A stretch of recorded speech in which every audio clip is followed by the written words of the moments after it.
Oi, gente, bem-vindos ao canal Homens de Prata. É com imenso prazer que hoje nós vamos receber Maurício Muramoto, um grande amigo. E antes que eu esqueça, inscreva-se no nosso canal, curta o nosso canal, que vocês vão se divertir muito. É com imenso prazer que recebo Maurício Muramoto, muito prazer em recebê-lo.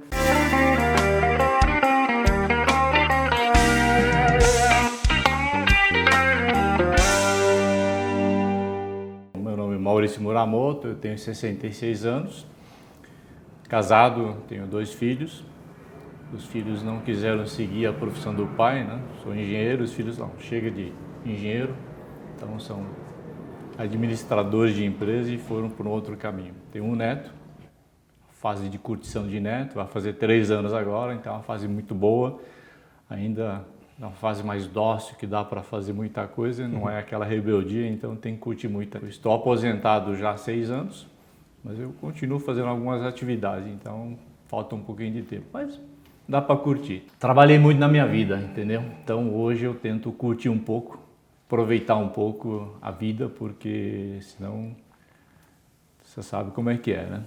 Faz daqui para outra, você não leva nada, então tem que aproveitar um pouco. Tenho viajado muito, aproveitado, conhecer um pouco os que teve de civilização antiga, por exemplo. Eu gosto muito de entender como é que foi a história toda. Estive no Egito, depois um pouco mais com relação a Israel, conhecer um pouco as religiões que foram o berço, na verdade, da religião, né, monoteísta. E claro, ainda também tem um pouco de trabalho voluntário. Eu acho que vale a pena a gente retribuir um pouco para a sociedade, é uma forma de pensar que eu tenho. Tenho feito alguns trabalhos voluntários também. Tem uma atividade também hoje que é para ajudar, ou tentar ajudar alguma coisa no sentido de trazer inovação para o setor, ou fomentar a engenharia no país, esse tipo de coisa. Então, legal. Antes de a gente entrar nesses detalhes das atividades atuais, eu queria que você nos contasse um pouco como você não orientar um cara super planejado, super conectado, né? Que tem seus sistemas e trabalhando muitos anos numa empresa alemã. Como você se preparou e o que você diria para os nossos homens de prata? Como que eles têm que enxergar, ou como eles podem enxergar um executivo do padrão que você sempre teve e o que você cuidou para que se tornasse essa passagem mais tranquila? ok. Eu acho que tive uma felicidade. Na verdade, a empresa fomentava muito a questão da previdência privada e participei então ativamente desse processo. E com isso você vai aprendendo um pouco mais que para se preparar para a sua fase depois da questão do executivo, né, que é a sua vida atribulada e tudo mais, você tem que se preparar bem. Quer seja financeiramente, quer seja psicologicamente, porque o choque é grande, né? Não dá para falar que a coisa é transição suave, que nem sempre é assim. E que momento você sentiu, puta, tá chegando a hora, e agora? Eu comecei a fazer muito cálculo, né? Então um pouco da mania de a gente planejar e calcular. Falar, bom, se eu quiser viver uma vida um pouco mais tranquila após os 60, que era o meu plano de vida, se eu vou viver até os 90 anos, tem 30 anos de janela de vida, onde eu não recebo mais nada, eu tenho que gastar o que eu acumulei. Então eu comecei a fazer cálculos e falar, bom, se eu quiser ter uma vida mínima de um padrão que eu me acostumei, não elevei muito o padrão, é importante isso também, não pode elevar muito o padrão porque depois você sente a queda. Então mantive um padrão, mesmo numa presidência de uma grande empresa, mantive um padrão para depois ter então a queda não ser tão abrupta assim. Mas assim, o emocional é que importa bastante pra gente. Poxa, eu vou parar. Como é que eu vejo isso? Tá chegando a hora. Então isso é uma relação que a gente gostaria muito que você nos apresentasse aqui. Claro, tem fatos que te marcam na vida. Então, a minha vida era bem atribulada e aí eu falei, bom, o que eu tenho que fazer então para ter uma certa transição? Então comecei a pensar que tipo de atividade eu poderia desenvolver pós-aposentadoria, que ainda tivesse um certo significado de vida, porque eu acho que o mais importante é isso, você tem que ter algum significado, você tem que ter algum propósito de vida. Então eu pesquisei um pouco sobre isso. Falei, bom, o que eu poderia fazer? Eu poderia fazer conselho de empresa, poderia fazer, não é uma dedicação tão abrupta em termos de tempo, né? E posso fazer contribuição, posso fazer trabalho voluntário. Eu já fazia um trabalho voluntário no tempo da atividade, então já servia também com uma certa fase de transição. E com isso eu me preparei um pouco mais sobre isso aqui. Agora, nada como viver a vida, né? Não é você fácil, né? pegar e falar, bom, estou aposentado, ok, e aí, né? Vou comprar a minha primeira passagem depois de aposentado. E você não tem a secretária, você não tem, né, as facilidades. Mimo, né? Aí você fala, pô, o que tem que fazer? O que eu tenho? Tem que ir no site, vou comprar a passagem no site. Aí até você começar a pegar o traquejo das coisas, começar a se inteirar, como fazer as mínimas coisas que você tinha toda organizado, você sabia que hotel, como seria, que você faria, e tá tudo planejado. Agora você tem que planejar tudo por você. Então, até os custos, né? Até os custos, né? Então, naturalmente, isso impacta, né? Então, você tem que se preparar psicologicamente no sentido de que você vai ter esse impacto. Não adianta sonhar. A não ser que você fale, não, eu estou podre de rico, eu posso continuar tendo todos esses benesses que a vida oferece se você tem muito dinheiro. Não é o meu caso. Então, eu falei, eu tenho que planejar e tenho que começar a trabalhar no sentido de aprender esses skills que eu tinha muito incorporado na função, né? E a sua esposa, a sua família, como é que viu essa chegada? A minha esposa, a primeira coisa que ela falou quando eu estava na fase de aposentador, ele falou, bom, você não vai ficar dentro de casa, certo? Bom. Natural, né? Porque a esposa também tem um ritmo de trabalho. Chegar a ficar agora, aposentou, ficar o dia inteiro no apartamento ou na sua casa, é uma quebra de ritmo tremenda para a família, ou no caso para a esposa. O mala chegou, né? O mala chegou, fala. E aí você vai entrar naquele ritmo que fala, pô, vem lá, fala, né, compra aquele negócio no supermercado para mim que está faltando. Também não é legal. Então eu falei, não. Então a primeira coisa que eu fiz, falei, vou alugar um escritório fora da residência. Porque aí você tem a minimização desse impacto inicial. Então eu aluguei um escritório e é por escritório para ver jornal, estudar. Comecei a estudar um pouco mais sobre novas tecnologias. Porque me interessava fazer esse tipo de coisa. Então foi uma fase de transição, eu diria que não foi tão crítica assim, porque acabei planejando bastante. Preparar psicologicamente é fácil falar, difícil de realizar, porque o ser humano é assim, vou fazer dessa forma quando eu tiver esse impacto. Nem sempre a reação é do jeito que você imagina que seria, né? É aquele momento chegou, Isso, e agora, né? E agora, né? Então esse é o ponto importante. Então tem que se preparar e tem que falar. Consciência, vai acontecer certas coisas que você não está acostumado e você tem que se virar para enfrentar essa situação e passar, né? Ok. A gente vai fazer uma paradinha para tomar uma água e a gente volta. Eu quero falar um pouco sobre seus hobbies e as suas aventuras, ok? Homens de Prata, uma geração de valor. Roda a vinheta.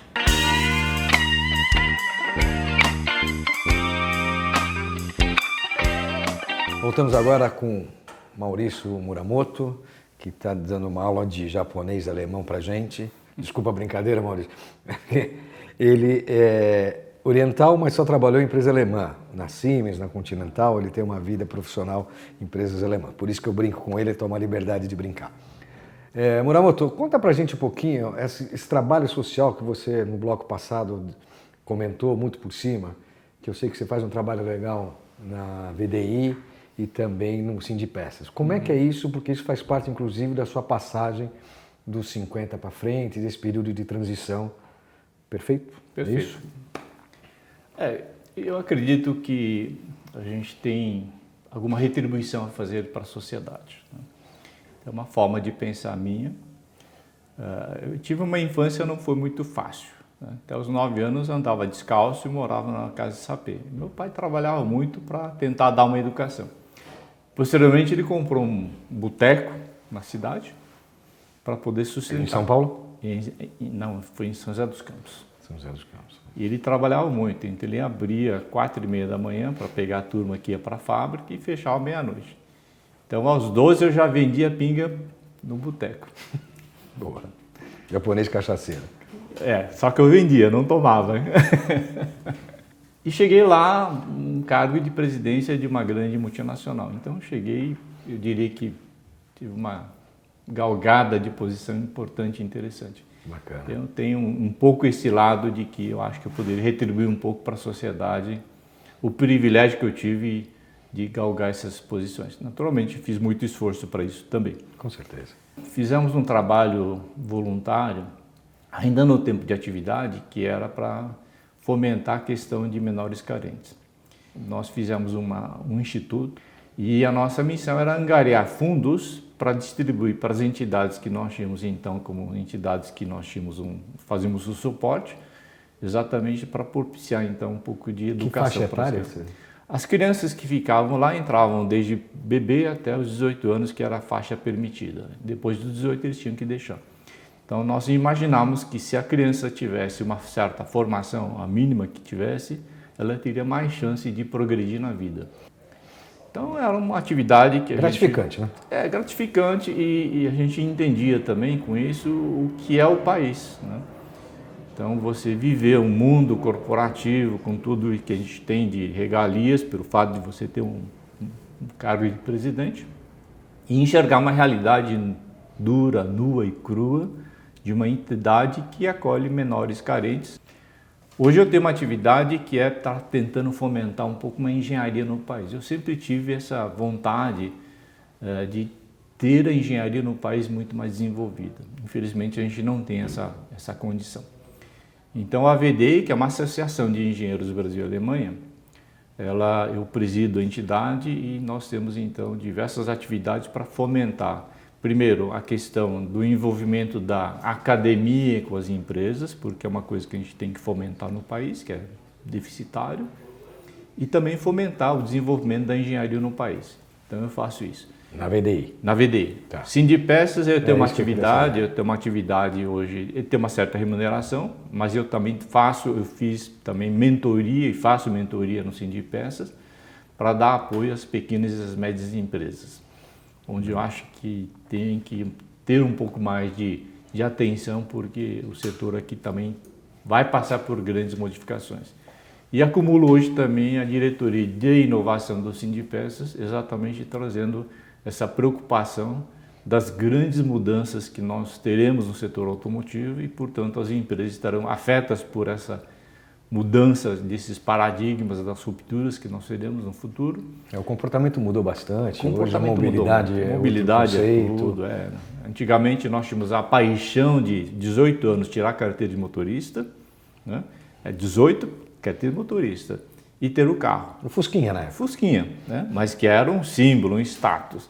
E a nova geração não tem muito mais essa vontade, eles querem a mobilidade, então já muda um pouco o conceito. Daí vem todas as tecnologias que nós temos pela frente, que vão possibilitar, vai ter provavelmente um Uber autônomo, ou seja, não ter mais o motorista dirigindo, seria o carro autônomo. Mobilidades, essa mobilidade pode ser que não seja mais motor a combustão, vai migrar, pode ser o híbrido, pode ser o motor elétrico, a gente tem que se preocupar com a questão do meio ambiente, né?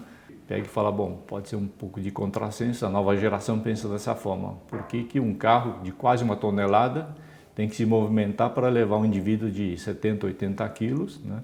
E queimando muito combustível? A forma de pensar da nova geração, acho que eles têm razão.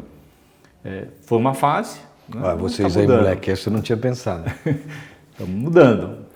Afinal, nós seremos quase 10 bilhões de habitantes nesse planeta, e a gente não pensar de uma forma, então, de uma economia circular, que a gente consiga reciclar melhor e consiga reaproveitar as matérias-primas que a gente tem usado, a gente não vai conseguir, então, sobreviver como ser humano no planeta Terra. A sustentabilidade Sustentabilidade eu acho que é importante, passamos por uma fase e agora são outros momentos, né?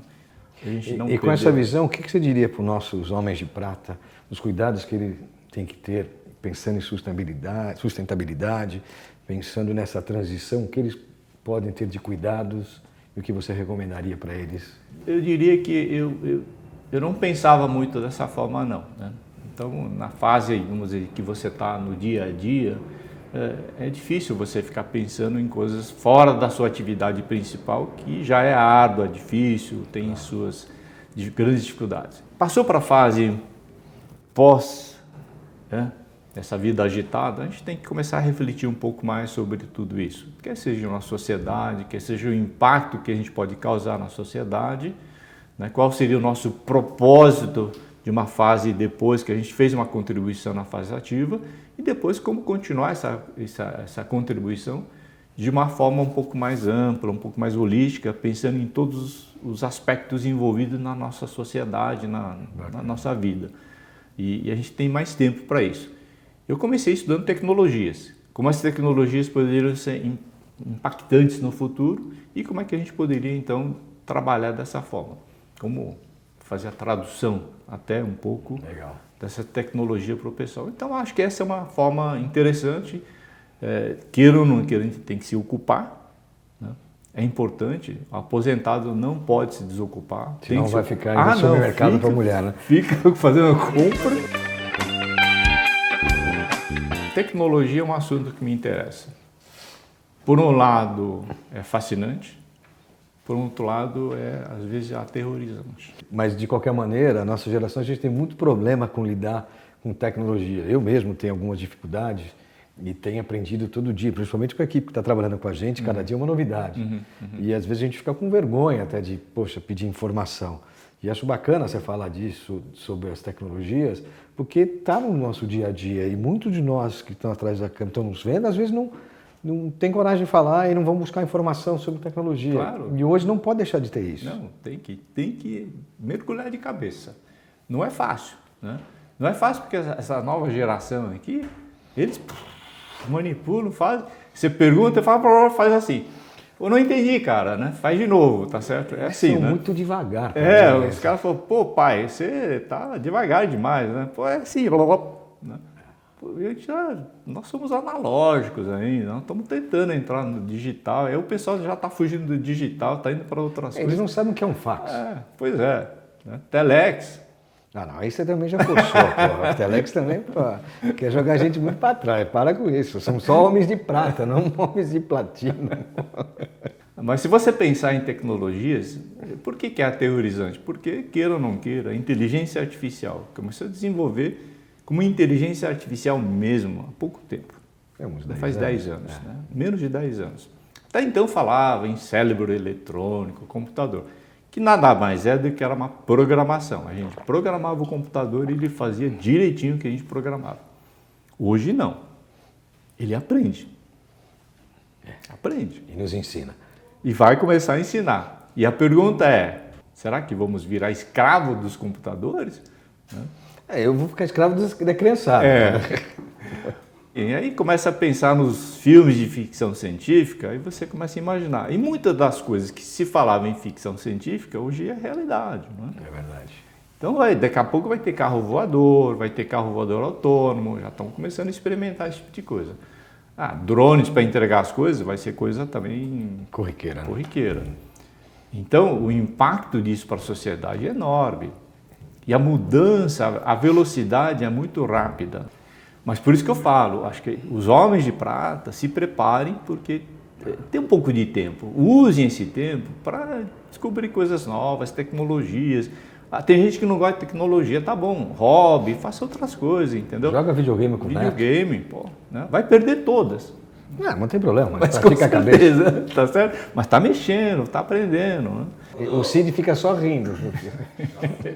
Homem de Prata, faz assim. Episódio Maurício Muramoto, cena 3, take 1. Bom, Muramoto, o nosso papo está muito legal, mas eu estou sabendo de algumas histórias que você não quer contar. Por quê? Eu queria que você dividisse a história de um alemão no Japão que passou mal. Que história é essa? Bom, isso foi bem no começo da minha carreira, né? E eu ainda trabalhava numa empresa japonesa. Bem no começo da carreira, trabalhei então e fui fazer um treinamento no Japão. E um centro de treinamento internacional e tinha então mexicanos, venezuelanos, enfim. Gente do mundo inteiro. Pessoal que não tinha a face de japonês. E tinha o brasileiro, tá certo? Mas cara de japonês. E aí, um dia o pessoal chegou afobado, falou, não, vamos assistir um concerto hoje, vai ser legal, vai ser hoje, a gente tem que sair correndo, vai ser em Osaka, vamos lá, vamos. Aí fomos correndo para lá, pegamos táxi, chegamos no estádio. Foi no estádio? No estádio, era um puta do concerto, né? E aí, nada, vazio. Tinham 6 colegas, eram venezuelanos e mexicanos. E o único com cara de japonês... Era o alemão. Era alemão. Bom, aí fomos perguntar. E esse pessoal, inclusive, falava japonês e escrevia japonês. Eu não falo bem japonês, né? Mas aí nós fomos perguntar para um guarda que estava lá, fala, bom, mas e o concerto de hoje, que a gente comprou o ticket e tal, não vai acontecer? Bom, naturalmente, ele olhou assim para a turma e falou, bom, o único japonês é esse daqui, tá certo? E deve ser um anfitrião idiota que trouxe no dia errado do concerto, que era sábado seguinte. E o cara olhou para mim e falou, ó, o japonês, acorda? O japonês, né? Você, né, tá, né, denegrindo a nossa raça, porque você fez um erro crasso de trazer à turma seus convidados, que são naturalmente, se você olhava pela cara, então não são japoneses. Né? Que micão. Você vai falar o que você vai falar? Né? Isso eu quis escapar dessa, né? Não teve jeito, certo? Eu queria que você fizesse uma reflexão para os homens de prata de valores, o que você acredita e o que você pode deixar de legado para esse pessoal das suas experiências como um homem de prata. Apesar de não ter cabelo branco, mas já está passando o homem de prata. É um pouco da vantagem que os nipônicos têm, né? A crença que eu tenho é que nós deveríamos estar imbuídos de um propósito maior, que seria o país melhor, né? Então, eu acredito que a gente não deveria estar só criticando o governo, criticando entidades, mas fazendo o nosso papel. E acho que quando a gente critica só os políticos refletem a sociedade brasileira. E se a gente não assumir uma posição mais de comando, de princípios, a gente não estaria fazendo o nosso papel. Eu morei na Alemanha, então se você conhece o trânsito na Alemanha ou no Japão, o trânsito é muito disciplinado, né? Então se você tem uma entrada para pegar e virar à direita e se tiver congestionado, o pessoal fica na fila. E não tem essa história de o cara entrar na esquerda e chegar lá na frente na boquinha, entrar e furar a fila. Ah, no Brasil não acontece isso. No Brasil não acontece nada disso, certo? Não sei, você está mal acostumado, não sei de onde você tirou essas ideias. Exemplo muito simples de como é que a gente poderia contribuir com a nossa sociedade. Então, se você pegar um exemplo desse tipo e tem infinidade de exemplos onde você pode realmente melhorar a sociedade, você pode melhorar o país, né? E isso começa a incorporar a sociedade e a sociedade, então, tendo isso, os políticos também serão, porque são reflexos da sociedade. Acho que é melhor mudar de país, hein? Ah, não, a gente não pode desistir, a gente não pode desistir. Certo, né? O brasileiro é fantástico, não é crítica não, eu sou brasileiro, eu sou terceira geração. Tenho a cara de japonês, mas sou terceira geração. Porque o que nós queremos é um país, um Brasil melhor, né? Então a gente poderia fazer isso daí com mais frequência. E nós que tivemos uma posição, de uma certa posição de destaque na sociedade, e temos essas possibilidades, por que não passar isso à frente? Não? Por isso o trabalho social, a tentativa de identificar esse tipo de coisa, passar essas mensagens. Eu acho que é importante. E nós temos essa possibilidade, nós temos isso na nossa mão. E a todos esses que não se aposentaram e vão se aposentar e vão ter esse momento de transição, pode pensar nisso, colaborar de alguma maneira. Legal. Homens de Prata hoje conversou com Maurício Muramoto, um incrível japonês-alemão que nos deu a honra de contar suas histórias, seus micos. Muramoto, muito obrigado por participar. Eu que agradeço. Eu que agradeço por essa Homens oportunidade. de Prata, uma geração de valor.